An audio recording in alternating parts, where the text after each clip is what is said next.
Os resultados do segundo trimestre de 2021 da Sanepar, com o código de bolsa de valores SAPR3, SAPR4 ou SAPR11, foram divulgados. E neste vídeo faremos uma avaliação breve do que foi relatado pela empresa, avaliar seus indicadores fundamentalistas e, é claro, suas perspectivas futuras e dividendos.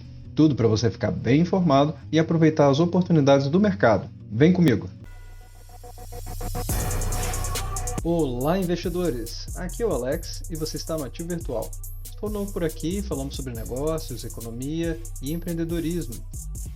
Mas, por favor, considere virar membro do canal e deixar sua avaliação com gostei ou não. Isso vai me ajudar a trazer conteúdos cada vez melhores.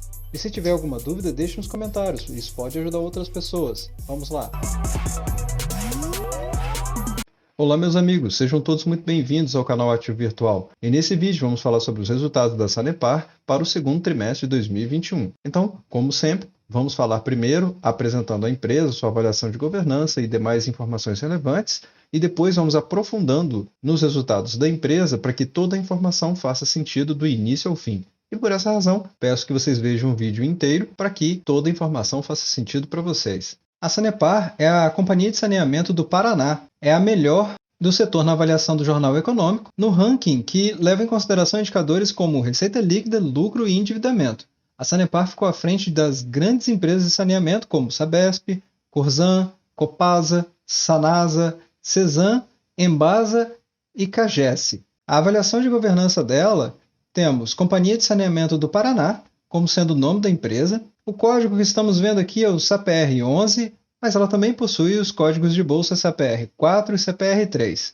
O subsetor é água e saneamento, com o segmento de listagem água e saneamento, tag along de 100% e um free float excelente de quase 80%. O principal acionista é o Estado do Paraná, ou seja, é uma empresa basicamente do governo, e caso vocês tenham dúvidas sobre os resultados da empresa ou sobre as decisões que estão sendo tomadas, recomendo que vocês acessem ri.sanepar.com.br, que é o site de relacionamento com o investidor. Para que vocês tenham uma noção da amplitude de Sanepar, ela atende 346 municípios, com 57,5 mil quilômetros de rede de água, mais de 75% de cobertura de rede de esgoto, 2,3 milhões de ligações de esgoto, com 100% de cobertura de rede de água, 3,27 milhões de ligações de água, 38,5 mil quilômetros de rede coletora e possui investimento de 2016 a 2020 de 4,65 bilhões de reais.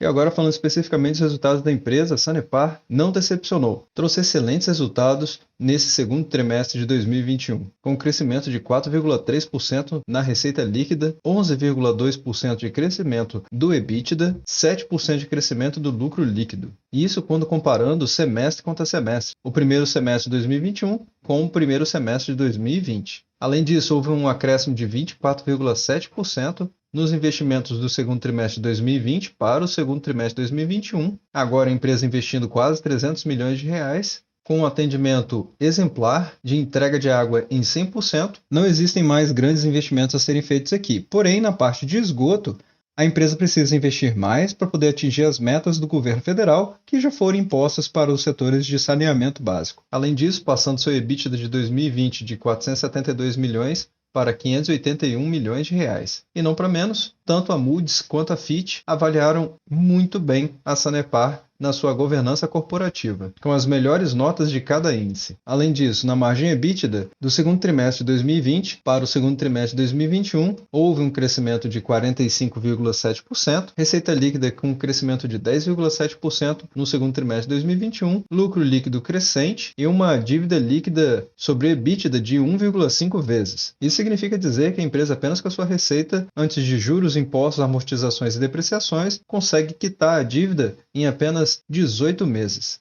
E aí, destacando então os resultados do segundo trimestre de 2021, houve um crescimento de 10,7% quando comparado ao segundo trimestre de 2020, um ganho da receita operacional de 26,5%, um ganho de 23,3% no EBITDA e 16,7% no lucro líquido.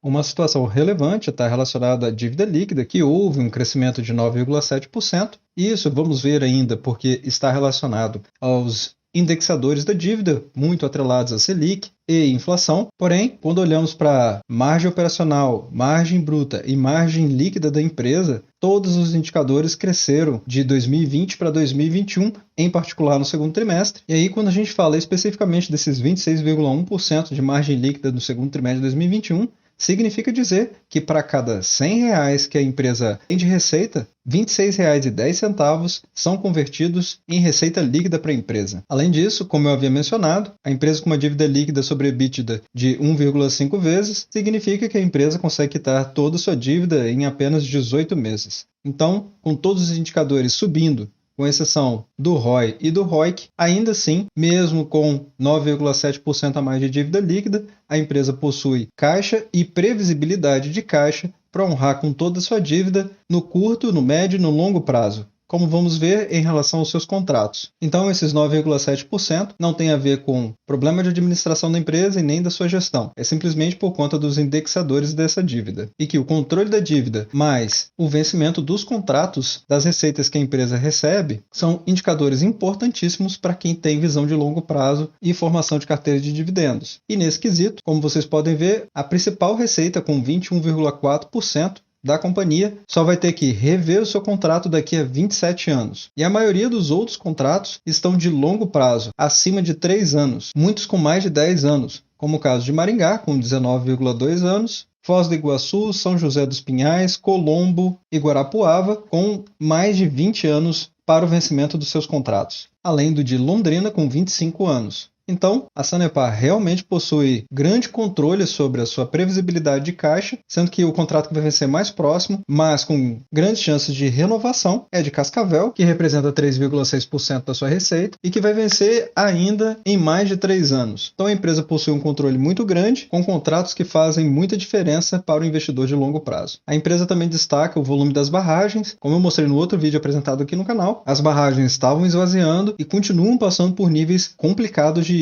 nível hídrico. Porém, a média já está voltando, já está acima de 50%, atualmente com quase 55%. Então, todos os anos tem a crise hídrica. Este ano teve uma crise hídrica que foi mais forte e, por consequência, foi mais falada. Porém, a companhia continua entregando bons rendimentos, mesmo com as crises que tem anualmente no país. E nesse quadro de visualização rápida, também chamado de dashboard, podemos ver que a receita líquida da empresa, nos 6 primeiros meses de cada ano, 2021, 2020 e 2019, vem crescendo em ritmo acelerado. Como vocês podem ver, de 2019 para 2020 foi um crescimento de 9% e agora de 2020 para 2021 de 4,3%. E aqui vale a ressalva, como eu acabei de falar sobre a reserva hídrica da empresa, mesmo com essa crise hídrica, a empresa conseguiu aumentar a sua receita em 4,3% e um crescimento EBITDA sensacional de 11,2% quando comparado a 2020, e quando olhamos mais para trás, de 2020 para 2019, vemos um crescimento incrível de 16,2%. O lucro líquido e margem líquida da companhia com crescimento de 7,7% quando comparado aos 6 primeiros meses de 2020 e 20,1% quando comparado com 2019. E que quando comparamos esses resultados até aqui, vendo com o crescimento das despesas operacionais da empresa de 2020 em relação a 2019, isso nos seus 6 primeiros meses, vemos que ela cresceu 4,5%. E mesmo assim, ela conseguiu entregar excelentes resultados nos 6 primeiros meses de 2020 e em 2021 ela conseguiu reduzir sua despesa operacional em pouco mais de 0,5%, com 0,6% de redução em relação a 2020, onde a empresa tinha 1,4 bilhão e passou para 1,395 bilhões. Então a empresa tem feito um ótimo resultado ano após ano, com crise hídrica ou sem crise hídrica, o que faz acreditar que realmente Sanepar está excepcional nos seus indicadores fundamentalistas, com uma administração muito forte e uma gestão muito ativa. Mas novamente, eu lembro a vocês que esse vídeo não é uma indicação de compra ou venda de Sanepar, mas preciso destacar e salientar para o investidor de longo prazo que Sanepar, apesar das suas cotações estarem caindo nos últimos meses, ainda assim a empresa consegue entregar excelentes resultados mês após mês. Para a geração de caixa e conversão em EBITDA, ela teve um decréscimo de 17% quando comparado aos 6 primeiros meses de 2021, e a dívida subiu de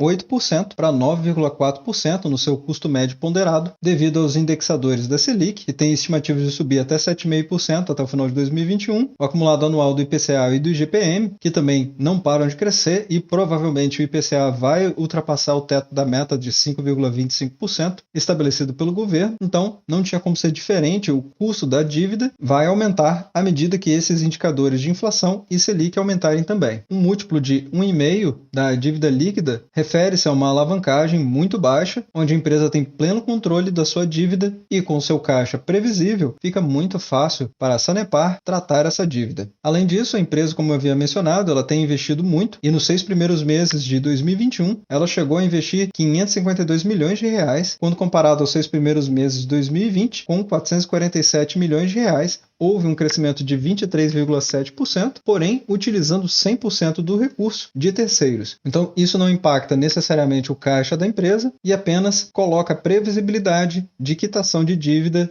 dentro do nível de dívida controlado da empresa ao longo dos anos, que, como vocês podem ver na dívida líquida que eu mostro aqui, a dívida de curto prazo, ou seja, até 12 meses, é de apenas 442 milhões de reais, e para a empresa esse valor é um valor muito baixo, como vocês viram nos resultados dela. E de longo prazo, acima de 12 meses, com quase 3,6 bilhões de reais, sendo que o endividamento total da empresa é de pouco mais de 4 bilhões de reais, mas como disse, com vencimentos muito à frente de 2021. Então a empresa crescendo com 10,7% na sua receita líquida, aumentando sua margem líquida em 1,4%, EBITDA aumentando em 4,6% e na EBIT com 4,7%, a empresa consegue mostrar excelentes resultados, crescimento contínuo de receita e de lucro líquido e controle do seu endividamento. Então, não resta dúvidas a respeito da qualidade de Sanepar como um ativo para investimento de longo prazo. E a melhor parte para o investidor de longo prazo é que quando olhamos para o PL histórico da empresa, ele tem uma média de 7,37 no seu múltiplo, sendo que o múltiplo atual é de 5,73, o que já está abaixo da sua média em 22,25%. Sendo que o menor foi em 2015 com um múltiplo de 3,64 e o maior em 2012 com 11,16. E esse gráfico indica que a empresa já está descontada em relação à sua cotação atual. Mas ainda quero explorar mais um pouco esse gráfico para tornar para vocês mais claro o que a empresa consegue oferecer para o acionista formador de carteira de dividendos. Mas antes de mostrar isso, eu gostaria de pedir a vocês que se inscrevam no canal e deixem um like nesse vídeo para poder torná-lo mais relevante dentro do YouTube e essa análise poder chegar para mais pessoas.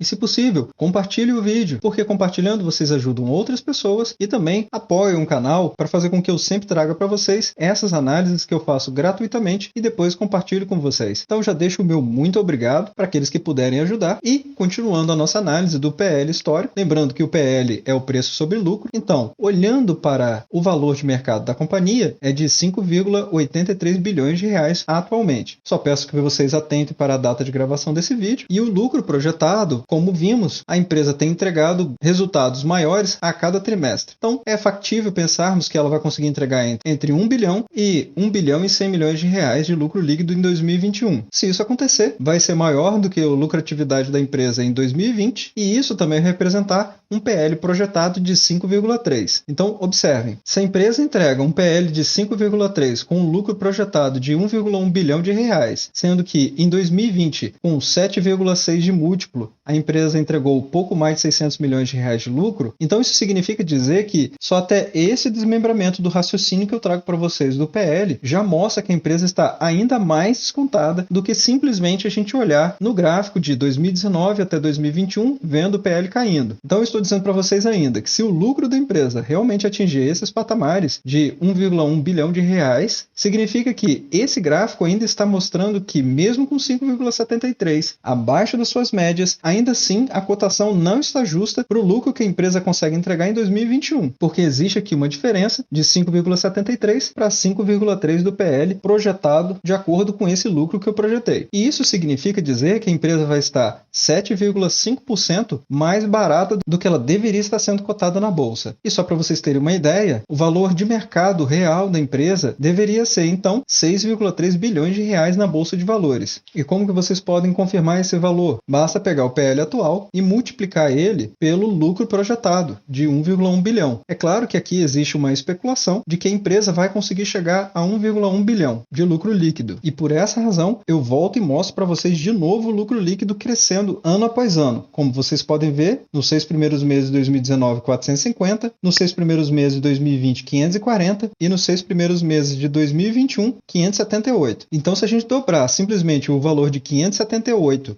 multiplicando ele por 2, nós já vamos achar um valor maior do que 1,1 bilhão. Mas a empresa ainda entrega uma expectativa maior do que essa, porque como vocês podem ver, a empresa cresceu 20,1% de 2019 para 2020 e 7,7% de 2020 para 2021, mesmo com a crise hídrica. E aí, vale lembrar, voltando na previsibilidade de caixa, a empresa tem contratos que não vencem esse ano. E a natureza da empresa são exatamente esses contratos que entregam total previsibilidade de receita para a empresa. Então, se ela não aumentar os custos e as despesas operacionais dela a nível que impacte esse crescimento da receita líquida e do lucro líquido, que como vemos, a empresa conseguiu reduzir em 0,6% nos 6 primeiros meses de 2021, então já dá para imaginar que 1,1 bilhão é até um lucro projetado pouco otimista, diante do que vemos nos relatórios da empresa do segundo trimestre de 2021. E seguindo com esse raciocínio, que a empresa, pelo lucro projetado de 2021, seria de 6,3 bilhões de reais, que ela deveria valer no mercado, sendo que atualmente ela vale 5,83 bilhões, como eu mostrei aqui nesse primeiro card. Então, o valor justo para a empresa neste momento é de R$ 4,17 para o ativo SAPR4. E isso olhando para o preço sobre lucro. E aí vale o alerta de que o investidor sempre deve considerar quando houve essa notícia de que determinado ativo está descontado em relação às suas cotações. Ele está descontado em relação ao quê? Neste caso, o que eu estou mostrando para vocês neste raciocínio é que ela está descontada em relação à lucratividade dela. E quanto maior a lucratividade, maior a quantidade de dividendos de acordo com o payout da empresa, que ela foi obrigada a reduzir diante da crise hídrica e que provavelmente com um endividamento controlado, como vimos até aqui, aumento de caixa, aumento de receita, redução das despesas, ela tem tudo para poder voltar a pagar dividendos bastante razoáveis nos próximos anos. E para isso ficar bastante claro, eu trago para vocês os proventos pagos de SAPR4 desde 2008, que desde 2008 até 2019 eles só cresceram. Então a empresa conseguiu entregar cada vez mais rendimentos para os acionistas desde 2008 até 2019. Houve uma queda em 2020 e 2021 por conta da crise hídrica que forçou a empresa a diminuir o seu payout para patamares mínimos obrigatórios por lei que a empresa deve pagar de 25%. E o raciocínio que eu apresento para vocês é justamente de que a empresa tem condições de voltar a pagar os patamares que ela pagava nos anos anteriores antes desse problema que ela começou a enfrentar. Esse parece ser um momento de recuperação para a Sanepar. Um indício disso que eu estou falando, como vocês podem ver nas cotações da empresa, na sexta-feira, dia 13 de agosto, após os resultados do segundo trimestre de 2021, que foram divulgados na quinta-feira, dia 12 de agosto, após o pregão, podemos ver que o mercado se animou logo no próximo dia útil, ou seja, dia 13, fazendo com que suas cotações aumentassem de R$ 3,80 para R$ 3,92, representando aí pouco mais de 3% de variação positiva em apenas um dia. Então, meus amigos, deixe a opinião de vocês nos comentários abaixo se vocês já possuem o ativo Sanepar, seja ele SAPR3, SAPR4 ou SAPR11, porque a opinião de vocês pode ajudar outras pessoas a entender através dos seus acertos ou dos seus erros, a como elas também podem investir melhor. E é justamente baseado nisso que o canal vem se propor aqui para ser uma fonte de informação para os investidores, sejam eles de curto, médio ou de longo prazo, baseado em indicadores de boas empresas para que todos possam investir melhor. Lembre-se sempre das leis da abundância, porque hoje vocês podem ajudar alguém que no futuro pode acabar ajudando a vocês também. Bem, meus amigos, espero que esse vídeo tenha ajudado vocês e caso tenha ajudado, peço que vocês deixem um gostei, se inscrevam no canal, deixem suas perguntas nos comentários e compartilhe esse vídeo para poder ajudar outras pessoas que tentam investir corretamente também. Obrigado pela valiosa atenção de vocês e até breve.